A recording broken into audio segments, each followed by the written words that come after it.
Hello বন্ধুরা, আজকে আমি নারকেল দিয়ে ডিম ভুনা করব। এটা আমাদের দেশি খাওয়া, আমাদের দেশে অনেক এটা পছন্দ করে সবাই। তো আমার ইউটিউব, আমার ফেসবুকের সকল বন্ধুদের জানাই অনেক অনেক ধন্যবাদ। ভিডিওটি পুরো দেখবেন। তো আমি প্রথমেই চুলায় দিয়ে দিলাম একটা প্যান। আমি ডিম ভাজি করছিলাম, ডিম ভাজি করার তেলটা দিয়ে দিয়েছি প্রথমে, তারপর আরেকটু তেল অ্যাড করেছি, সাদা তেল। তারপর আমি গরম মশলাগুলো দিয়ে একটু হালকা নেড়ে চেড়ে নিব। তারপর দিয়ে দিব আমি পেঁয়াজ কুচি। আমি হালকা অল্প একটু পেঁয়াজ কুচি দিয়েছি, আমি কিছু পেঁয়াজ পেস্টও দিব, তাই আমি পেঁয়াজ কুচি একটু কম করে দিয়েছি। পেঁয়াজটাকে আস্তে আস্তে হালকা আছে, চুলার হালকা মিডিয়াম আছে, ব্রাউন কালার করে ভেজে নিতে হবে। তারপর আমি এখানে দিয়ে দিয়েছি পেঁয়াজ পেস্ট। দেখুন, পেঁয়াজ কিছু আমি পেস্ট করে নিয়েছি। পেঁয়াজটাকে খুব ভালো করে কষাতে হবে। তারপর দিয়ে দিলাম আমি একটু আদা, এক টেবিল চামচ আদা, 1 টেবিল চামচ রসুন, স্বাদ মতো লবণ।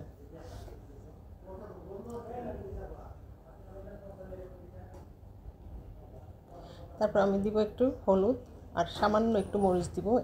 কারিটা একদম মিষ্টি মিষ্টি হবে। তারপর একটু জিরা গুঁড়া, একটু ধনিয়া গুঁড়া, 1/2 চামচ করে আমি দিয়েছি সব। মরিচ আমি একদম অল্প দিয়েছি। এই কারিটা কিন্তু একদম মিষ্টি মিষ্টি হবে, যেহেতু নারকেল দিয়ে আমি করছি, তাই এখানে বেশি ঝাল দেওয়া যাবে না।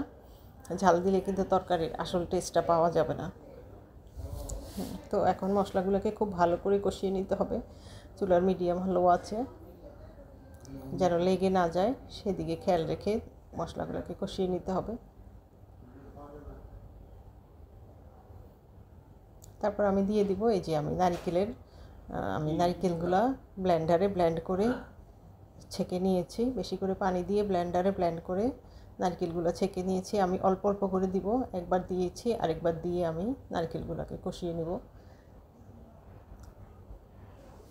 যে আমি আরেকবারও দিয়ে দিয়েছি, 2বারে আমি শেষ করে নারকেলগুলো, এখন মশলাগুলো শেষ পর্যায়ে আমার কষানো চলে আসছে। দেখুন আমার কারির কালারটা কেমন হচ্ছে। এই যে একটু তেল উপরের দিকে উঠে আসছে, নারকেলের তেল। দেখুন, এইভাবে আমি মশলাগুলো কষিয়ে ডিমগুলো দিয়ে দিব। আমার নারকেলগুলো দিয়ে মশলা কষানো শেষ, এখন আমি ডিমগুলো দিয়ে দিচ্ছি। আমি 5টা ডিম রান্না করছি আজকে রাতের জন্য, আমি ডিনারের জন্য এটা করছি। আমার আজকে হঠাৎ করে ইচ্ছা করছে যে একটু ডিম ভুনা করি।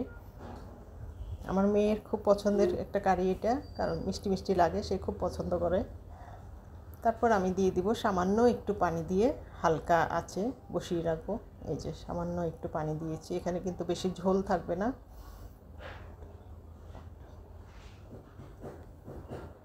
তারপর আমি 3-4টা কাঁচামরিচ উপরে দিয়ে বসিয়ে দিয়ে ঢাকনা দিয়ে দিব। একটু কাঁচামরিচ দিলে ফ্লেভারটা ভালো লাগবে। সামান্য করে মাথা দিয়ে একটু ভেঙে দিলেই হবে কাঁচামরিচগুলো। বাস, দেখুন আমার কারিটা হয়ে গিয়েছে। আমি এখন চুলা থেকে নামিয়ে নিব। একদম মাখা মাখা হয়েছে। বাস, আমি চুলা থেকে নামিয়ে নিয়ে এখন পরিবেশনের পালা। দেখুন কারির ঝোলটা কেমন হয়েছে, ঠিক ঘন একটা গ্রেভি হবে। তারপরে এই যে ডিমগুলো দিয়ে দিচ্ছি আমি। তো অনেক অনেক ধন্যবাদ আমার ভিডিও দেখার জন্য। পাশে থাকবেন সব সময়। ধন্যবাদ সবাইকে।